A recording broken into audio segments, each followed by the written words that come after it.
கேப்டனை நான் திருமணம் செய்து 32 ஆண்டுகள் அவரோட வாழ்ந்த காலத்திலே அவருக்கு மனைவியாய் நான் வாழ்ந்ததை விட தாயாக தான் பல ஆண்டுகள் வாழ்ந்திருக்கிறேன்.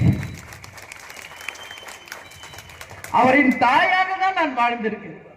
விஜய பிரபாகர் சண்முக பாண்டியனுக்கு மட்டும் நான் அம்மால என்னுடைய செல்லா குட்டின்னு நான் சொல்வேன். அவரை என் கேப்டனின் தாயாகவும் நான் வாழ்ந்திருக்கிறேன். கேப்டன் நான் என் செல்ல குட்டின்னு தான் நான் கூப்பிடுவேன் வீட்டுல. இன்னைக்கு உங்க முன்னாடி நான் சொல்றேன். மேபி வெறும் கணவரா நான் அவர் பார்த்திருந்தா எல்லாரும் மனே நான் ஈஸியா இருந்திருக்கிறேன். ஆனா கேப்டனுக்கு ஒரு தாயாக நான் வாழ்ந்த காலங்கள் தான். அவர் உடம்பு முடியாம போனப்ப மட்டும் கிடையாது, அவர் நல்லா இருந்த பொழுதே அவர் அந்த அன்புக்காக ஏங்குகிறார்.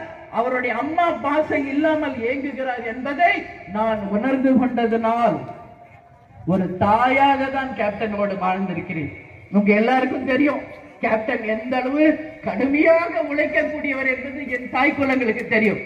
காலையில 9 மணிக்கு வீட்டை விட்டு கிளம்புனா மிட் நைட் தான் வருவார். நடுராத்திரி தான் ஷூட்டிங் முடிச்சு வருவார். ஏன்னா ராத்திரி பகல் உழைத்தவர். ஒரு வருடத்திலே 14 படம் 15 படம் ரிலீஸ் பண்ணணும்னா எந்த அளவு அவர் கடுமையாக உழைச்சிருப்பார் என்பதை நீங்களே பார்த்துக்க. அப்ப மாசத்துக்கு 2 படம்னா அப்ப எந்த அளவு அவர் உழைப்பை போட்டிருப்பார் என்பதை சிந்திச்சு பாருங்க. நாங்க வாழ்ந்தது 32 வருஷம். ஆனா என்னுடன் அதிகமா இருந்ததை விட ஷூட்டிங்ல தான் கேப்டன் அதிகமா இருந்திருக்கார். அந்த அளவு ஒரு கடுமையான உழைப்பாளி. அவர் 3 மணிக்கு 4 மணிக்கு ஷூட்டிங் முடிச்சு வந்தாலும் அவருக்காக நான் முழித்திருந்து அவருக்கு சூடா சாப்பிடுறதுதான் பிடிக்கும்ன்றதுனால எங்க மேல ரூம்லயே ஒரு சின்ன கிச்சன் ஒண்ணு வச்சிருந்தேன். முழித்திருந்து அவருக்கு மிகவும் பிடித்தது தோசை. அந்த நேரத்திலே அது 3 மணியா 4 மணியா இல்ல எனக்கு முக்கியம் இல்லை, எனக்கு என் கணவர் முக்கியம். அதனால அந்த நேரத்தில் சூடாக அவருக்கு வேண்டிய உணவை அவருக்கு உணவளித்து அவருக்கு நான் தான் சாப்பாடே ஊட்டி விடுவேன். உங்ககிட்ட சொல்றதுக்கு என்ன இருக்கு? ஒரு அம்மாவா டெய்லி அவருக்கு சாப்பாடு நான் தான் ஊட்டி விடுவேன். நான் ஊட்டி விட்டதான் கேப்டன் சாப்பிடுவார். இதான் உண்மை. ஏன்னா எங்களுக்குள்ள நடப்பது உங்களுக்கு யாருக்குமே தெரியாது இல்லையா? ஆனாலும் இப்ப கேப்டன் இல்ல, என் தாய் குலங்கள் கிட்ட நான் பகிர்ந்துக்கிறேன். நீங்க எல்லாரும் பார்த்திருப்பீங்க கேப்டன் கொஞ்சம் சிக்கான அப்புறம் ஹேர் கட் பண்றது, ஷேவ் பண்றது, அவருக்கு டை பண்றது, நெயில்ஸ் கட் பண்றதுலாம் ஒரு வீடியோவா நீங்க பார்த்திருப்பீங்க இல்லையா? இது எப்ப தொடங்குனது தெரியுமா? திருமணமாயி மறுநாள் கேப்டன் இல்லத்திற்கு நான் மணமகளாக அடியெடுத்து வைத்த மறுநாள் ஷூட்டிங் போனோம்.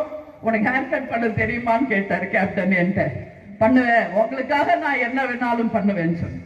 அப்படி அன்னைக்கு ஆரம்பிச்சதுதான் ஹேர் கட் பண்ணுவேன், டை பண்ணுவேன், எல்லாமே அவரை பொறுத்த வரைக்கும் அவருக்கு எல்லாமே நான் தான். என்னை பொறுத்த வரைக்கும் எல்லாமே அவர் தான்.